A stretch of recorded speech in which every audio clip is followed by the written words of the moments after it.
ये तो आपको पता ही है कि किसी भी मंदिर में जब किसी मूर्ति की प्राण प्रतिष्ठा की जाती है तो इसलिए की जाती है ताकि उस मूर्ति में प्राण आ जाए, उस मूर्ति में उस देवीय ऊर्जा की शक्ति आ जाए, एक अद्भुत ऊर्जा उस मूर्ति में विद्यमान हो।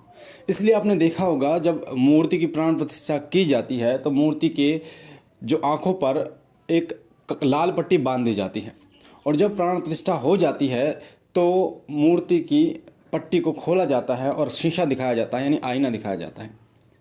और जब आईना जो है वो चटक जाता है, टूट जाता है, क्योंकि मूर्ति की आंखों से निकली ऊर्जा उस आईने को चटका देती है और फिर रिफ्लेक्ट होकर वो मूर्ति में ही समाहित हो जाती है।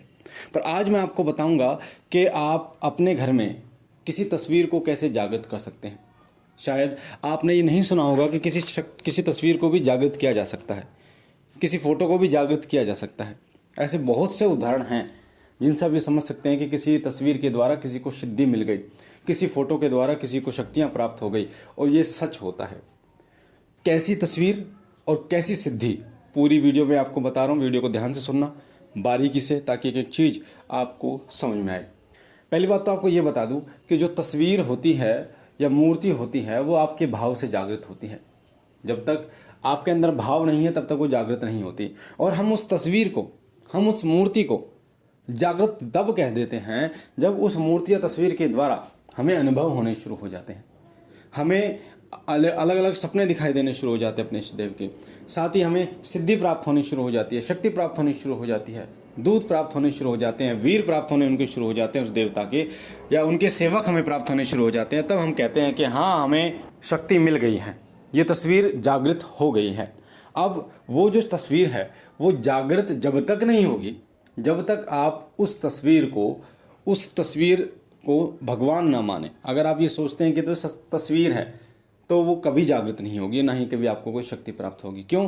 क्योंकि जब भी आप पूजा करते हैं तो जब तक आपका ये भाव नहीं है कि मैं भगवान की पूजा करने जा रहा हूँ, जो तस्वीर है उसमें भगवान है, तभी तो वो जागृत होती हैं। और तभी सनातन धर्म इतना प्रचलित है, इतना आगे है, क्योंकि हम जो हैं वो अपनी तस्वीर को भी जागृत कर लेते हैं।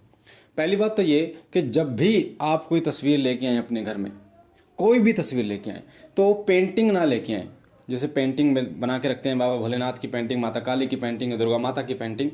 आपको अपने घर में ऐसी तस्वीर रखनी है जो तस्वीर किसी सिद्धपीठ स्थान की हो, जहाँ उनका विग्रह हो, जहाँ उनकी मूर्ति हो। उदाहरण के लिए मैं आपको बता देता हूँ, जैसे माँ कामाख्या में आप जाएंगे तो माँ कामाख्या का जो विग्रह है उसकी फ़ोटो रख सकते हैं। माँ कालका जी में आप जाएंगे, दिल्ली में कालका मंदिर है, वहाँ माँ कालका का विग्रह है, पिंडी है, उसे आप रख सकते हैं। माँ वैष्णो देवी आप जाएंगे तो वहाँ पर माता की पिंडी रूप में स्थापना है, वो फ़ोटो आप रख सकते हैं अपने घर में। अगर आप मेहंदीपुर बालाजी जाएंगे तो वहाँ पर बालाजी महाराज की जो है वो सिंदूरी मूर्ति है, जिसपे गोल्डन जो है वो चोला चढ़ाया जाता है, वर्क लगाया जाता है, वो मूर्ति आप रख सकते हैं।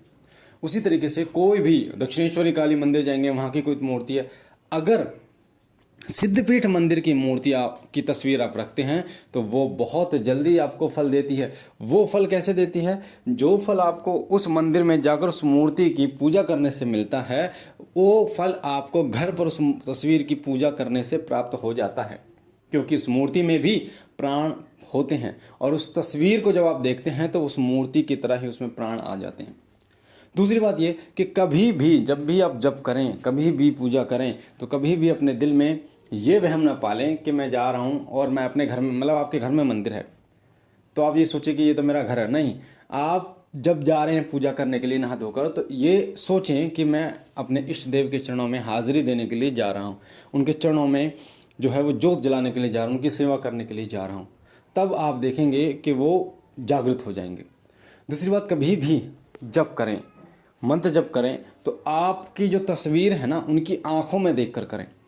हालांकि आंख बंद करके भी जप किया जाता है, पर सबसे उत्तम क्या होता है, जिससे बहुत जल्दी आपको सिद्धि मिलती है, बहुत जल्दी भक्ति शक्ति मिलती है, वो होता है आप उस तस्वीर की आंखों में देखकर जप करें।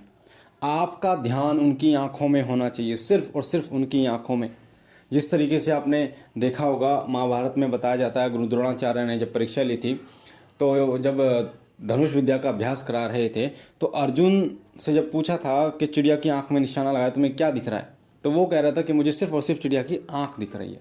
जबकि अन्य जो दुर्योधन थे, भीम थे, उन्होंने बताया था कि मुझे तो पेड़ दिख रहे हैं, कुछ नहीं। तो वो आँख देखी उन्होंने और निशाना लगा दिया था।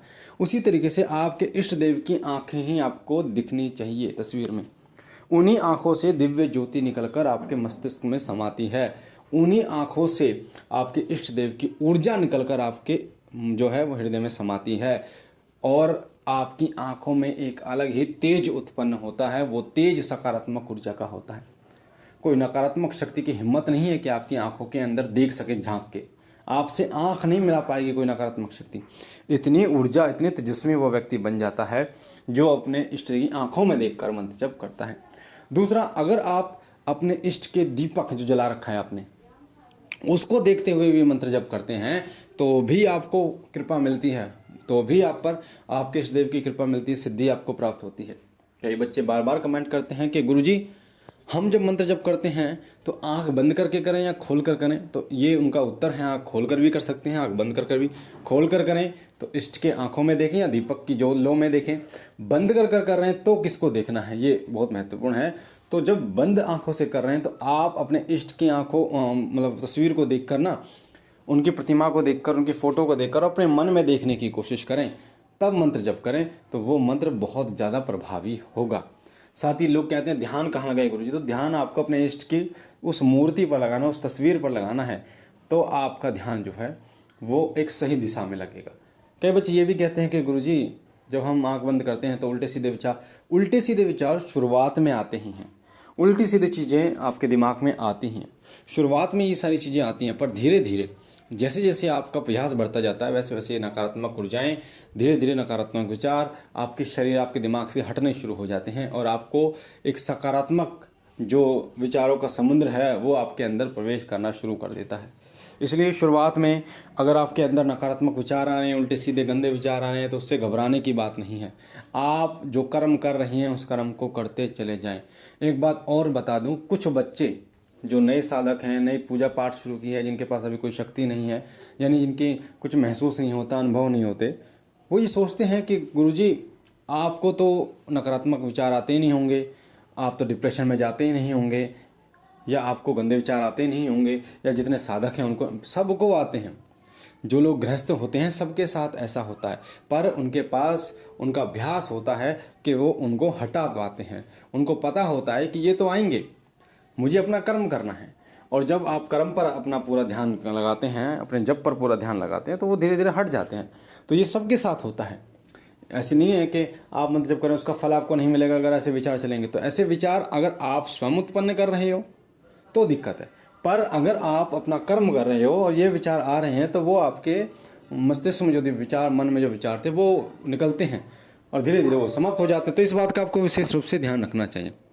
मुझे आशा है ये महत्वपूर्ण जानकारी आपको पसंद आई होगी। पहली बार चैनल पे है तो चैनल को लाइक कीजिए, शेयर कीजिए, सब्सक्राइब कीजिए और शिव कृपा परिवार से जुड़िए, हमारे साथ जुड़िए, ताकि कोई भी जानकारी पूजा पाठ से जुड़ी वो आप नहीं छूट पाएँ, सदैव वो आपको मिलती रहे। हम मिलते हैं एक नई जानकारी के साथ, तब तक के लिए ओम नमः शिवाय, ओम नमः शिवाय, ओम नमः शिवाय।